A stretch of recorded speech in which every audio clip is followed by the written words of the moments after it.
अस्सलाम वालेकुम फ्रेंड्स, उम्मीद है आप सब खैरियत से होंगे।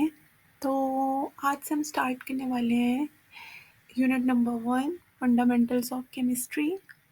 It's a chapter of 9th class.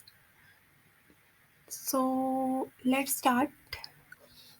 आज के हमारे लर्निंग आउटकम्स होंगे व्हाट इज़ साइंस और व्हाट इज़ केमिस्ट्री।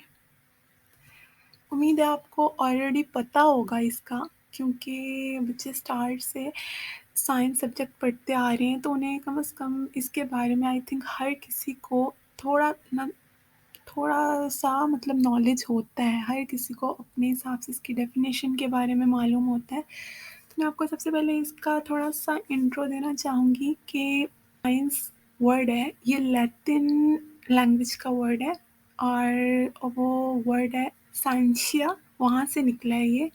तो साइंशिया का मतलब क्या है? इसका मतलब है नोइंग अबाउट समथिंग, किसी न किसी चीज़ के बारे में जानना। वो क्या कहलाता है? साइंस। ठीक है, ये एक इसकी बेसिक सी, अगर आप ये कहें कि इसे वर्ड में अगर हम इसे डिफ़ाइन करना चाहें सिर्फ़ एक दो वर्ड्स में, तो हम इसे ये कह सकते हैं कि नोइंग अबाउट समथिंग। ओके, सो चलें अब हम इसे डिफ़ाइन करते हैं। The knowledge that provides understanding of this world and how it works is called science. मतलब ऐसा नॉलेज जिससे हमें इस दुनिया के बारे में मालूमात हासिल हो सके, वो मालूमात किसी भी किस्म की हो, about world, that information would be of any kind. ठीक है, और अगर हमें फ़र्ज़ करें कि किसी भी चीज़ के बारे में हमें अगर अंडरस्टैंडिंग डेवलप हो चुकी है, तो फिर हम ये जान सकते हैं कि ये किस तरह वर्क वर्क करती है। मतलब ऐसा नॉलेज, या दुनिया के बारे में आप कह सकते हो ऐसा नॉलेज जिसे अंडरस्टैंड करने के बाद आपको ये पता चल सके कि ये काम कैसे करता है, इस पर काम कैसे हो सकता है, वो क्या कहलाता है? साइंस। सो आगे इसकी एग्ज़ाम्पल्स हैं कुछ, जैसे साइंस, आप लोग 8th क्लास तक तो साइंस को एक in the form of general subject पढ़ते आए हो। तो आगे जब आप 9th क्लास में आते हो तो उसी साइंस को स्प्लिट कर दिया जाता है 3 सब्जेक्ट्स में। तो फर्स्ट वन है हमारे पास यहाँ पे केमिस्ट्री, फिर आ जाता है बायो, फिर आ जाता है फिज़िक्स। ठीक है? तो मेन अगर आपको एग्ज़ाम्पल के तौर पे, मतलब अगर आपको बोर्ड के एग्ज़ाम्स में साइंस की डेफ़िनेशन आ जाती है, तो आप एग्ज़ाम्पल्स के तौर पे इनको ले सकते हैं। आगे हमारे पास है व्हाट इज़ केमिस्ट्री। अच्छा, the branch of science which deals with the composition, structure, properties or and reactions of matter is called a chemistry। यहाँ पे सॉरी आई आना था।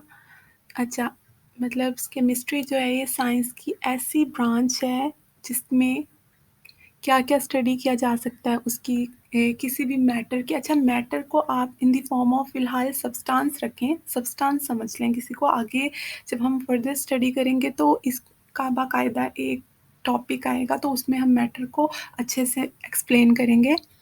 तो फ़िलहाल यहाँ पे मैटर को आप सब्सटेंस कह सकते हो। कंपोज़िशन आप कह सकते हो कि जैसे ऐसा तरीक़ाकार जिससे आपको पता चल सके कि ये चीज़ कैसे बनी है, वो सब्सटेंस कैसे बनी है। उसके स्ट्रक्चर के बारे में हम पढ़ सकते हैं। अब स्ट्रक्चर क्या, मतलब उसका टेक्सचर कह सकते हो आप, अ, उसकी अरेंजमेंट कह सकते हो आप, उसकी प्रॉपर्टीज़ के बारे में हम पढ़ सकते हैं। प्रॉपर्टी मतलब उसकी ख़ुसूसियत, एंड रिएक्शंस मतलब केमिकल रिएक्शंस के 2 सब्सटेंसेस अगर एक-दूसरे के साथ रिएक्ट करती हैं, तो क्या-क्या केमिकल चेंजेस वग़ैरह आ सकती हैं। तो वो सारी चीज़ें जो हम एक सब्सटेंस के बारे में स्टडी करते हैं, वो इस साइंस की इस ब्रांच में हम स्टडी करेंगे, तो वो क्या कहलाता है? केमिस्ट्री।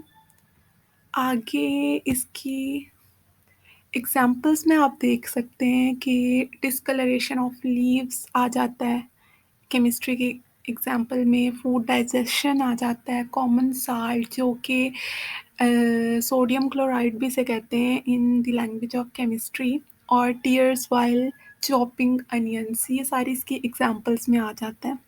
ये वैसे ज़रूरी नहीं होता, अगर बोर्ड के अगर जब एग्ज़ाम्स होते हैं तो उसमें अगर आप एग्ज़ाम्पल के तौर पे लिखना चाहें तो इनमें से एक तो एग्ज़ाम्पल्स ले सकते हैं। जैसे अगर मैं आपको टीयर्स व्हाइल चॉपिंग अनियंस के बारे में बताऊँ कि हम जब प्याज़ काट रहे होते हैं तो हमारे आँखों में आँसू आ जाते हैं।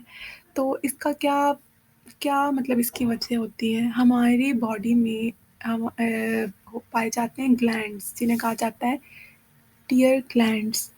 तो जब भी हम प्याज़ काटते हैं तो उसमें से एक ऐसा केमिकल रिलीज़ होता है जिससे हमारी आँखों में आंसू आ जाते हैं।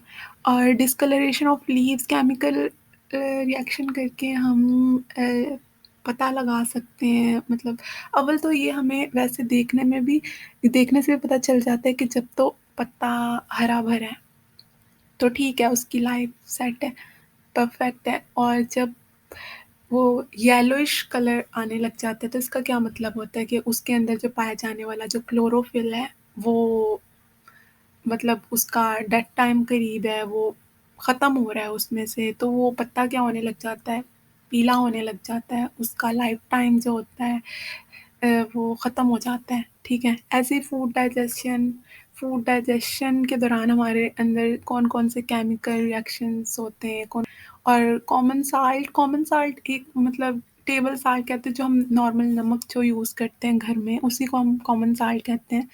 तो ये सारी चीज़ें इसके एग्ज़ाम्पल्स में ले सकते हो आप लोग। सो फ़िलहाल के लिए इतना ही है। ये एक्चुअली मेरी फर्स्ट वीडियो थी तो मैं थोड़ा नर्वस भी हो रही थी। हो सकता है मुझसे थोड़ी बहुत बोलने में थोड़ा मिस्टेक वग़ैरह हो गया हो, अटक-अटक में के मैं बोल रही हूँ, लेकिन आहिस्ता-आहिस्ता हो जाएगा इस पे भी। सो थैंक यू, ख्याल रखिएगा अपना। आज के लिए इतना ही है। अल्लाह हाफ़िज़।